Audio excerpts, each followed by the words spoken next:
Pasé unos días difíciles, por algo ajeno a lo deportivo.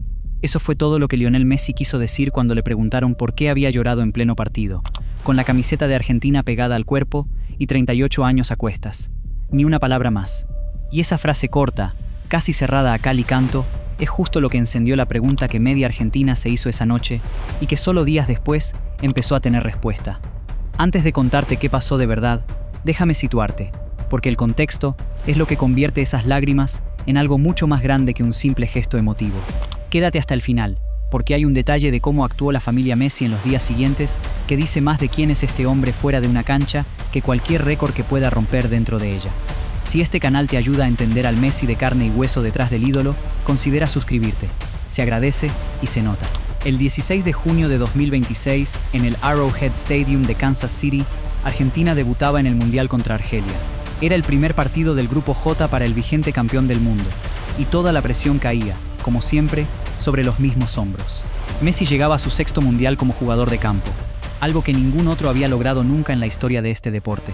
Llegaba, también, a los 200 partidos con la selección argentina, números que ya de por sí bastarían para llenar un video entero, pero esa noche el dato más importante no iba a salir de una planilla de estadísticas. El arquero rival era Lucas Zidane, hijo de Zinedine Zidane, una de esas coincidencias que el fútbol regala de vez en cuando y que nadie hubiera podido guionizar mejor. El técnico argelino, el bosnio Vladimir Petković, había preparado a su equipo para resistir, para incomodar, para no regalar espacios. Durante los primeros minutos funcionó. A Messi incluso le anularon un gol tempranero por fuera de juego. Uno de esos golpes que en otro partido hubiera sido apenas una anécdota, pero que esa noche pesaba distinto, porque todo lo que rodeaba a Messi en ese debut mundialista parecía cargado de un peso extra, invisible para las cámaras. Las horas previas al partido habían transcurrido con la normalidad habitual de cualquier debut mundialista. Conferencias de prensa protocolares, entrenamientos abiertos a los medios, la maquinaria de expectativa que rodea a Argentina cada vez que sale a defender un título. Nadie, ni siquiera los periodistas más cercanos al plantel, sospechaba que detrás de esa rutina aparentemente normal, el capitán cargaba con una preocupación que no tenía absolutamente nada que ver con el fútbol. Esa es, quizás, la parte más difícil de asimilar de toda esta historia. La distancia enorme entre lo que el mundo veía en la superficie y lo que realmente estaba pasando puertas adentro. Y entonces llegó el minuto 17. Argentina robó el balón tras una pérdida argelina. La pelota le cayó a Messi cerca del borde del área, y sin pensarlo dos veces sacó un zurdazo potente, de esos que salen directos al ángulo sin que el arquero pueda hacer nada más que mirar. Gol. El primero de la noche. El primero de su historia particular en ese mundial. Y el primero, también, de algo que nadie en el estadio esperaba ver. Porque Messi no salió corriendo hacia la banda a celebrar como lo había hecho 1000 veces antes. Se quedó ahí, cerca del punto donde había definido, y se llevó las manos a la cara. Sus compañeros llegaron a abrazarlo, pero algo en su gesto era distinto. No era la euforia de siempre, era otra cosa. Las cámaras de televisión, que llevan años entrenadas para cazar cada microexpresión de su rostro, captaron lo que ya no se podía disimular. Messi estaba llorando, en pleno partido, con miles de personas coreando su nombre a su alrededor. Rodrigo de Paul fue de los primeros en llegar hasta él, seguido por Julián Álvarez y por Cuti Romero. Y durante varios segundos el grupo formó una especie de escudo humano alrededor de su capitán, como si intuyeran, sin saber los detalles, que ese abrazo debía durar un poco más de lo habitual. No hubo gestos exagerados ni celebraciones colectivas al estilo de siempre. Solo cercanía, silencio y esa clase de contención que solo se da entre compañeros que llevan años compartiendo vestuario. Nadie en las gradas tenía manera de saberlo en ese instante. Pero esas lágrimas no tenían nada que ver con el marcador. No eran lágrimas de alivio deportivo, ni de nervios por el debut, ni siquiera de la presión acumulada de un mundial que muchos ya daban como su última función en este nivel. Eran otra cosa, y esa incertidumbre, ese no saber, fue exactamente lo que mantuvo a los periodistas argentinos pegados al teléfono durante los días siguientes. Los relatores de la transmisión, acostumbrados a narrar goles con la euforia habitual, tuvieron que cambiar el tono en cuestión de segundos. Uno de ellos, visiblemente sorprendido, apenas atinó a repetir que algo raro estaba pasando con el capitán argentino, mientras las cámaras insistían en mostrar el primer plano de su rostro. En millones de hogares de toda Latinoamérica, la escena generó el mismo desconcierto. La alegría automática del gol chocando de frente con la genuina preocupación de ver a Messi, justamente a él, incapaz de contener las lágrimas frente a las cámaras. El resto del partido, casi por contraste, fue una exhibición fría y calculadora. Sobre la hora, en el minuto 60, llegó el segundo gol. Un remate lejano de McAllister que el arquero no pudo controlar del todo. Un rebote suelto en el área. Y ahí apareció Messi, de oportunista puro, empujando el balón con la derecha antes de que nadie pudiera reaccionar. No fue una definición elegante ni pensada, fue puro instinto de killer, estar en el lugar exacto en el momento exacto. En el minuto 76 llegó el tercero, ese sí con firma de autor. Una definición suave, colocada desde el borde del área, directa al rincón de abajo, pegada al palo, del tipo que solo alguien con miles de repeticiones en el cuerpo puede ejecutar bajo esa presión. 3 goles, su primer hat-trick en la historia de los mundiales, conseguido a los 38 años y 357 días, lo que lo convirtió en el jugador más veterano en lograr algo así en toda la historia de la competición, arrebatándole esa marca nada menos que a Cristiano Ronaldo. Como si el destino quisiera subrayar el momento con una coincidencia casi imposible, ese hat-trick cayó exactamente 20 años, al día, después de su primer gol en un mundial, aquel que había marcado en 2006 contra Serbia y Montenegro, siendo apenas un adolescente con la camiseta de la selección. Cuando lo sustituyeron, el estadio entero se puso de pie para ovacionarlo. Fíjate en el contraste, un partido perfecto en lo futbolístico, cerrado con un triplete histórico, y sin embargo la imagen que todos se llevaron a casa esa noche no fue la del festejo. Fue la de un hombre de 38 años tapándose la cara con las manos en pleno campo de juego. Esa es la clase de contradicción que ningún guión deportivo puede fabricar. Tenía todo para ser la noche más feliz de su carrera reciente, y en cambio fue, a todas luces, una de las más difíciles. En la zona mixta, después del partido, los micrófonos lo esperaban con la pregunta obvia. ¿Qué había pasado? ¿Por qué las lágrimas justo después del primer gol? Messi, fiel a su estilo de siempre, parco cuando el tema no es estrictamente futbolístico y cuidadoso con lo que expone, respondió con esa frase que ya conoces. Había pasado unos días difíciles, por algo ajeno a lo deportivo. Ninguna palabra más, ni un nombre, ni un detalle, ni una pista concreta. Solo esa admisión mínima de que algo, fuera de la cancha, le estaba pesando de verdad. Y ahí, precisamente ahí, es donde la historia se volvió intrigante para media Latinoamérica. Cuando el jugador más observado del planeta suelta una frase así de ambigua y así de cargada, el silencio que deja detrás se llena solo. Los periodistas deportivos especulaban. Los hinchas armaban teorías en redes sociales. Algunos hablaban de cansancio acumulado, otros de la presión de un mundial que muchos consideraban su despedida. Otros directamente descartaban cualquier explicación futbolística y apuntaban a que debía ser algo personal, algo de familia. Nadie tenía certezas, y durante esos días, el propio entorno de Messi mantuvo la misma línea que él. Prudencia total, 0 declaraciones. Imagínate por un momento la presión de ese silencio. Miles de periodistas acreditados en el Mundial, cientos de cámaras siguiendo cada paso del equipo argentino, y en medio de todo eso, una familia entera decidida a no dejar filtrar ni una sola palabra de más. No es sencillo sostener esa hermeticidad cuando el foco mediático es tan intenso como el que rodea a Lionel Messi en este momento de su carrera. Y sin embargo, lo lograron, al menos durante los primeros días, hasta que la curiosidad periodística terminó encontrando una rendija por donde asomarse. Mientras tanto, el resto del mundo del fútbol seguía reaccionando al hat-trick sin tener idea de lo que había detrás de esas lágrimas. Erling Haaland, que esa misma jornada había marcado un doblete en el debut de Noruega, publicó una selfie en Snapchat con apenas 2 palabras y un emoji de corona. Messi está loco. Ronaldo Nazário, el brasileño, pidió públicamente que el mundo terminara de aceptar que Messi es el mejor de la historia y que merecía quedarse con el récord de goleo mundialista. El propio Lionel Scaloni, mucho más comedido de lo habitual con los elogios hacia sus jugadores, se animó a decir que sería el mejor de la historia por siempre y que iba a ser muy difícil que alguien lo superara. Hasta Lamine Yamal, con apenas 18 años y jugando para la selección rival de España en ese mundial, fue consultado sobre si algún día podría superarlo, y respondió sin dudar que le parecía imposible, que para él Messi seguía siendo el mejor y que lo seguía demostrando cada vez que pisaba una cancha. Todos esos elogios llegaban desde afuera, desde el mundo del fútbol que solo veía la superficie. Un hat-trick histórico, un récord arrebatado, una noche perfecta. Nadie en esas declaraciones sabía que, al mismo tiempo que el planeta lo celebraba, Messi estaba lidiando con algo mucho más íntimo y mucho más difícil de digerir que cualquier estadística. Fue recién con el paso de las jornadas siguientes cuando periodistas argentinos, trabajando sus propias fuentes, empezaron a reconstruir el rompecabezas. Lo que trascendió en la prensa fue esto.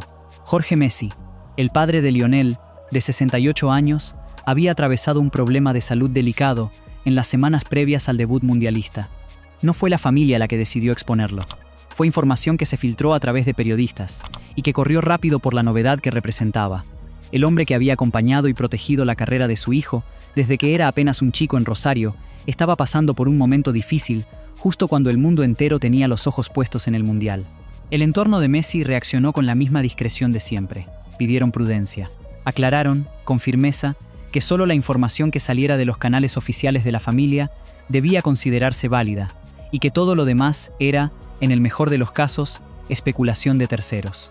No hubo comunicados extensos, no hubo entrevistas exclusivas contando detalles, no hubo nada que se pareciera a explotar el momento. Ese silencio deliberado, sostenido incluso en medio de la locura mediática de un mundial, terminó de confirmar lo que muchos ya sospechaban, que las lágrimas de aquel minuto 17 tenían que ver, precisamente, con la salud de su padre. Piensa un segundo en la dimensión real de esto. Estamos hablando del futbolista más observado del planeta, en el debut de lo que podría ser su último mundial, marcando un hat-trick histórico delante de millones de personas, y al mismo tiempo cargando en silencio con la preocupación por la salud de la persona que más temprano creyó en él. Jorge Messi no es una figura de fondo en esta historia. Es el hombre que dejó su trabajo para acompañar a su hijo adolescente a Barcelona, el que negoció los primeros contratos, el que estuvo ahí en cada etapa de una carrera que terminó reescribiendo la historia del fútbol. Que justo en ese momento, con el mundo entero mirando, Lionel tuviera que sostener esa preocupación sin decir una palabra más de la necesaria dice mucho sobre la clase de persona que es fuera del campo. Y aquí conviene ser especialmente cuidadosos, porque este es exactamente el tipo de historia que otros canales suelen destrozar por pura ansiedad de clics. No hay diagnósticos confirmados dando vueltas, no hay declaraciones médicas oficiales, y la familia dejó bien claro que quería manejar el asunto con privacidad. Cualquier detalle específico sobre qué fue exactamente lo que atravesó Jorge Messi queda, con toda razón, fuera del alcance público.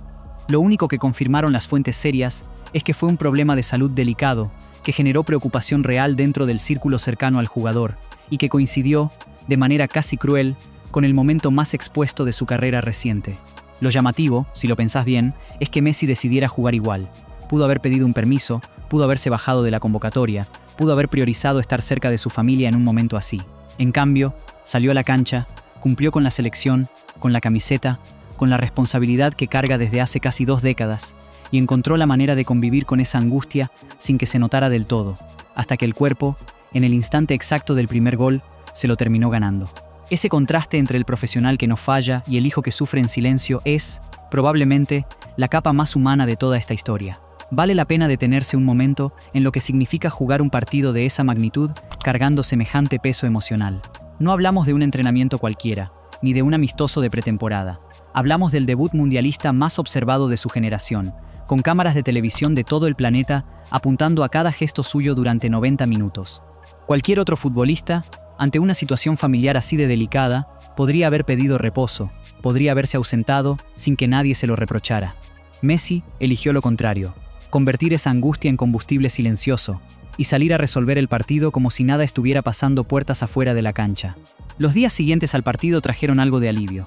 Aunque la familia nunca ofreció detalles médicos, distintas versiones periodísticas coincidieron en que Jorge Messi ya se encontraba en proceso de recuperación apenas unos días después del debut ante Argelia. Y en ese contexto, con la preocupación empezando a disiparse, llegó el segundo partido del grupo. El 22 de junio, ante Austria, Messi volvió a hacer historia, esta vez con un doblete que lo llevó a 18 goles en mundiales, superando a Klose, a Ronaldo Nazario, a Mbappé y a Gerd Müller, y convirtiéndose en el máximo goleador en solitario de la historia de la competición. No hubo lágrimas esa noche. Hubo, eso sí, un penal errado antes de los 2 goles que terminaron de sellar la clasificación de Argentina a 16avos como líder de su grupo. Esa diferencia entre un partido y otro dice mucho. En el debut, con la angustia todavía fresca, el cuerpo de Messi no pudo contener la emoción en el instante mismo de marcar. 5 días después, con la noticia de la recuperación de su padre ya asentada, pudo volver a ser el de siempre, frío, quirúrgico, encadenando otro hito histórico sin que nada se le escapara del rostro. Es como si esas 2 actuaciones, una llorando y otra impecable, contaran juntas la historia completa de esos días. La del hombre que primero tuvo que sostener el peso de la incertidumbre familiar y después, ya más tranquilo, pudo volver a concentrarse exclusivamente en perseguir la gloria deportiva. Y aquí es donde se cierra ese segundo hilo que te prometí al principio del vídeo. El 24 de junio, cuando Lionel Messi cumplió 39 años, en pleno mundial, su padre ya estaba mejor. Ese mismo día, el presidente argentino Javier Milei le dedicó un saludo público en redes sociales, con esa mezcla de humor y devoción futbolera que lo caracteriza, celebrando el cumpleaños del capitán en medio de la competencia. Un festejo tranquilo, sin la sombra que había marcado el debut, con la familia ya respirando distinto.